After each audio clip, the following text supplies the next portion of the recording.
Hey, this is Nico from Travel and Teach Recruiting, and today I'm going to talk to you about how to teach in Korea.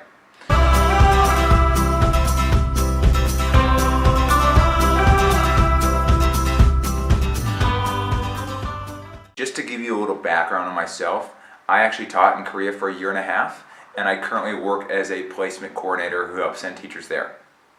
So, how to teach in Korea. If you're just getting started, there are 4 or 5 questions that you want to ask yourself to make sure this is the right thing for you, and more importantly, to make sure that you qualify.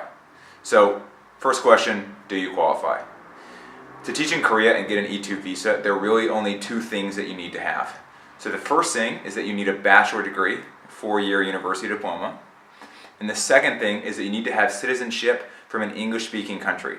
And those countries are the US, Canada, the UK, Ireland, New Zealand, Australia, and South Africa. So the next question you need to ask yourself is, are you using a reputable recruiting agency? So that's important because if you've done any research online, I'm sure you've come across some of the horror stories of teachers ending up at schools that don't pay their teachers on time, or the directors are mean, or people get in trouble for silly little things. So as long as you do your homework and go through a reputable recruiting agency, you'll be able to talk to teachers ahead of time before you go to that school, and you'll know that the schools do their due diligence before working with the recruiters. So the next question you're going to want to ask yourself is, what are the necessary documents? So I already mentioned one of them, and that's the original university diploma. The other key document is a police background check. So for Americans, that's an FBI background check. For Canadians, that's an RCMP check. And for British citizens, that's a basic disclosure. You will also need university transcripts and passport photos. But again, the 2 big ones are your original university diploma and your police background check. Finally, the last and maybe the most fun question is, where do you want to teach?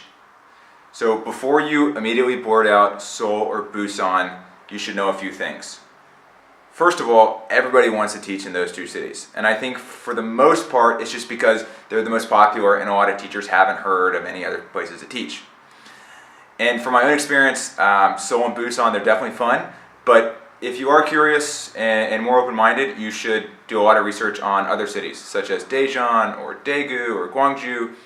There are tons of big cities in Korea with a lot of foreigners, a lot of nightlife, a lot of stuff going on. So sometimes it's tough when people limit themselves to just 1 or 2 places. Hopefully after watching this video, you know a little bit more about teaching in Korea.